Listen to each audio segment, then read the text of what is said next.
Namaste. Wish you all a very, very happy Diwali. I wish that the darkness within us is chased away by the light that is also within us. Today, I wanted to talk about something that has always been on my mind. You see, traditions, that is the culture that is passed on from generations to us, is not something just religious. Okay, and oftentimes we believe that it's all religious. It's not something scientific. So let's, why follow it? Because we are progressive, we are modern. And I wanted to touch that today, that it's not that. It is, the traditions are based on religion, yes, but they're also very, very scientific. The ancient Vedic culture, the Sanatan Dharma that we follow, is very, very based on scientific things, okay? And I wanted to highlight that today in this video.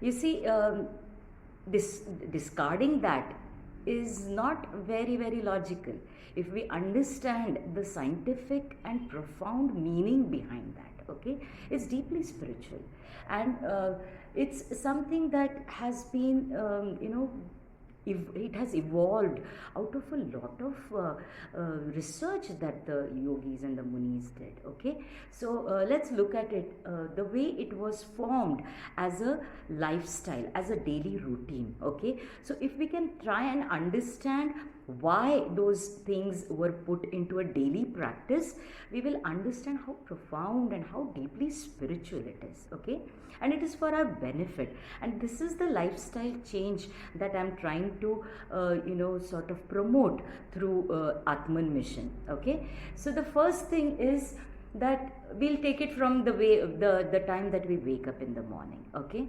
so in our tradition, when we wake up, the first thing that we were advised to do is the Karagre Vasate Lakshmi. Okay, which is to thank the Lord or God Almighty or Source, Universe, whatever name you give it. Okay, the Almighty is the moment you wake up, is that the first gratitude that you're giving to the universe, to the God, is that thank God I'm awake, I have woken up. Okay, there are a lot of people who may not see the light of the day. Okay, whereas thank God that I have woken up for the day. Okay, and to wake up, and the first thing that you do is you offer your prayers, your gratitude to the Lord, that bless my day, bless my people, bless my loved ones, bless my family. Okay, bless the work and the craft that I do. So it is extremely important to understand that the first thing that we were told to do is you start your day by saying Karagre Vasate Vasate Lakshmi, and the second thing is you touch the Mother Earth and you take her blessing and also her forgiveness, that I'm going to walk on you the whole day. Okay, so that is also very important to understand, that it is a gratitude for being alive. You wake up, and that the whole day I'm going to be walking over you. Okay, so bless me as well as forgive me for doing that.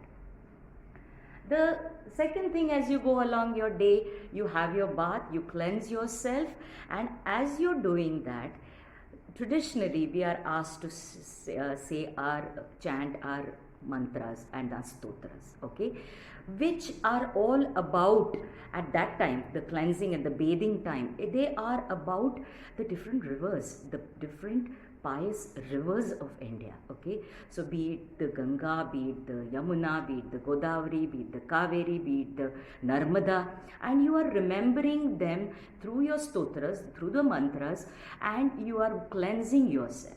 Now understand the spiritual and the deeper profound meaning behind that. See, the body is not just the physical body as we understand. So it is the cleansing of the energy in my bodies.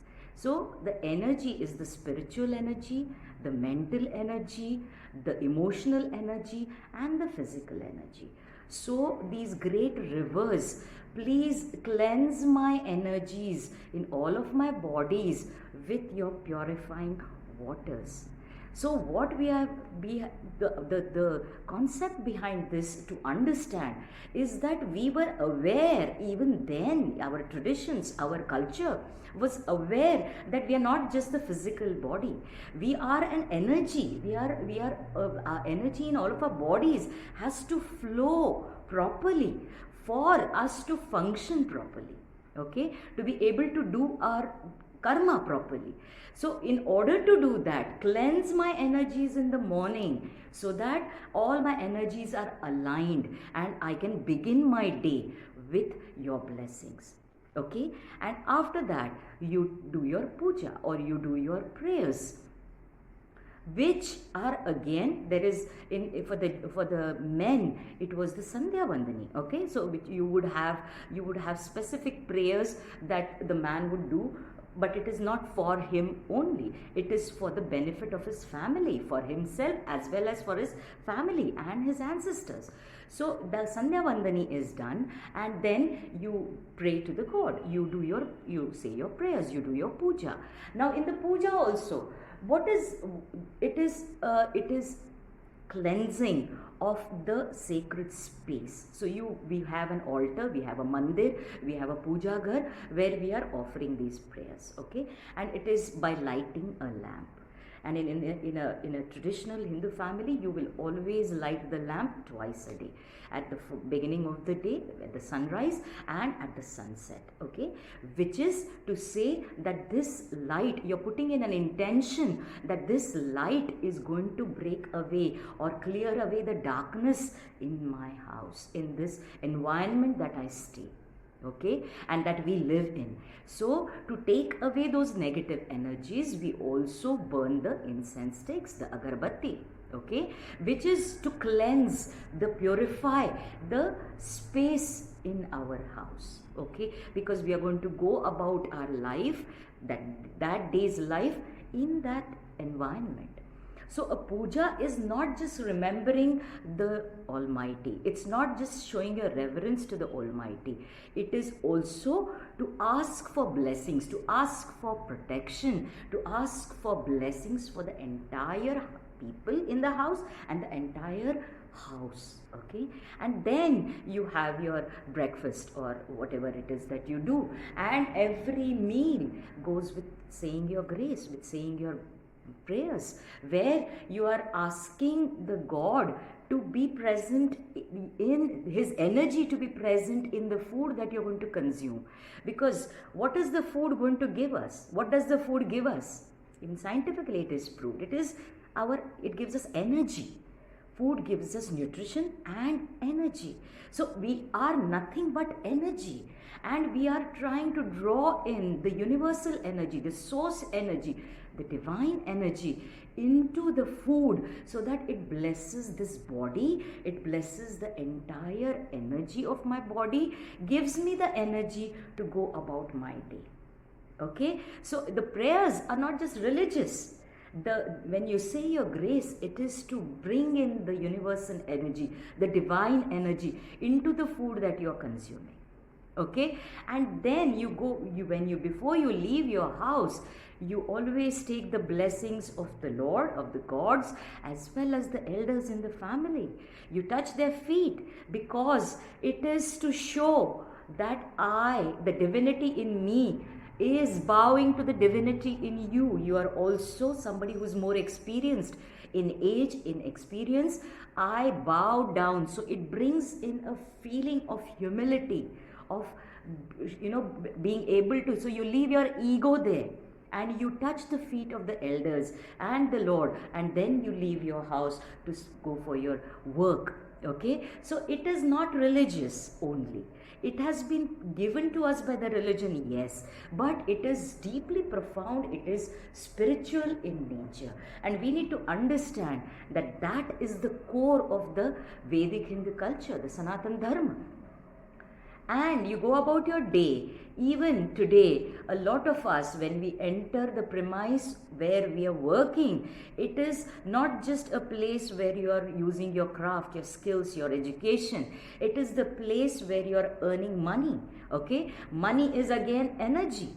Okay, so that itself is a place where it's again a place of worship. Because work is worship. So then you are bowing, you touch your feet, you bless yourself, and you enter the premises. Okay, so that again is not religious. It is to understand that it's all about divine energy that I am drawing into myself. And then you go about your day and you have your meal. Again you say your prayers, whether you say Vadanika Valageta or you say Janaki Jeevana Smarana Jaya Jaya Ram, whatever it is that you do. Okay, but you say your grace, whatever religion that you believe in. You say grace again to draw in that energy, the divine energy into the food, so that when you consume it, it is a positive energy for your body. Okay, and then in the evening, the twilight, the sunset is equally important. We are sun worshippers. Okay, so for us the sunset and the sunrise and the sunset is very important. So sunset is a time, the twilight is a time where the dark energies take over, and that is the reason the first thing the lady of the house or the older person of the house does before the sunset, just as the sunset is happening, as the twilight is coming on, they light the lamp in the puja room, in the mandir, in the altar, is to again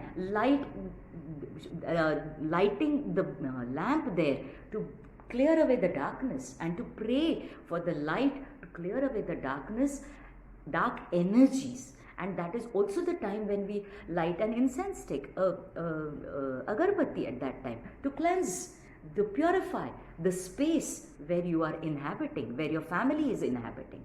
Okay, and we also do the puja of the tulsi in the evening also, just as we do it in the morning, because tulsi is a very, very, very spiritual and extremely powerful plant, which is giving us 100% oxygen, and she takes away the negative energies which is coming towards you.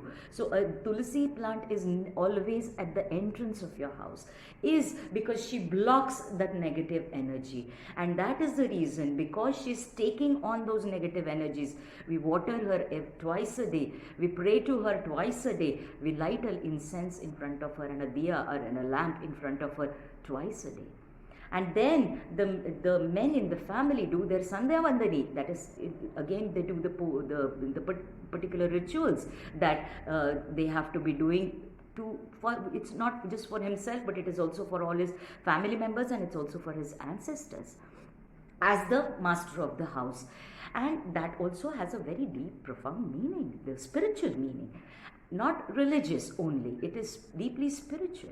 And then you go about saying your prayers, and this is the time when the elders in the family take the children in the family, they make them recite certain stotras, certain mantras, they chant them. It's especially Ram Rakshas or the Shri Suktas or the Purusha Suktas. That is the time they do that, is because the negative forces, the dark forces, that is the time when they start functioning. So during the evening time, the twilight time, they start by lighting the lamp, lighting the incense sticks, the agarbattis, and reciting these Raksha Kavachas, which is like a protective layer over us. And the children, it's when they recite this, it's all not just a religious thing and a spiritual thing, but it helps their memory, because you learn, you memorize. They are long shlokas, they are long stotras, so it helps a lot in the memorizing of the children. So as they are young children, they need to be, and it's a ritual, it's a practice where the elders, the eldest of the family is sitting down with the youngest in the families and passing on the culture to them. In the evening, again, when you have your food, which is normally should be before 8 o'clock, today's in the timeline, so it should be had earlier, is because you sit along with your family, you bless the food, you ask for the blessing for the food, as it's the divine energy to come into the food, and you consume the food. It is also a time where if you have your food by 8 o'clock, before 8 o'clock, and you sleep by 10 o'clock, it's 2 hours is sufficient for the digestion to be proper. Okay, so there has to be a 2-hour gap between what you eat and when you eat and when you sleep. That is a part of our culture. We have food, I'm saying 8, but we have food by, the supper as we call it, as the Western world calls it, is at sunset. Before sunset we have to have our food, because then when you sleep the digestion takes place proper, and then you do a Shatapauli after your you finish your food. It's only 100 steps that you take. You don't exercise more than that, because that is enough for the food to pass on from your food pipe into your the abdomen, where it starts the process of digestion. And Shatapauli is done as a ritual every day, and that is the time we are chanting prayers, we are saying our stotras at that time. So if you understand this as a lifestyle, as a daily routine, it's so deep, it's so profound, it's so deeply spiritual. So we Indians especially have to understand that our culture is based on science. Okay, it's very, very scientific, it's proven, and it's based on a lot of deep wisdom and knowledge. So let's not discard that and understand the reasons behind that. Okay, so I hope we start making these changes, and they're very simple, profound changes, okay, but have profound results for that. So let's start that. It's not being religious. If religion is something that bothers you, it is not religious. It is very, very scientific, it's very, very medical, and it is very, very spiritual. Okay, so anybody in this world, whether you are in India, whether you are from any religion, you should practice this. Okay, and I wish you all a very, very happy Diwali and a safe Diwali to all of you. Namaste.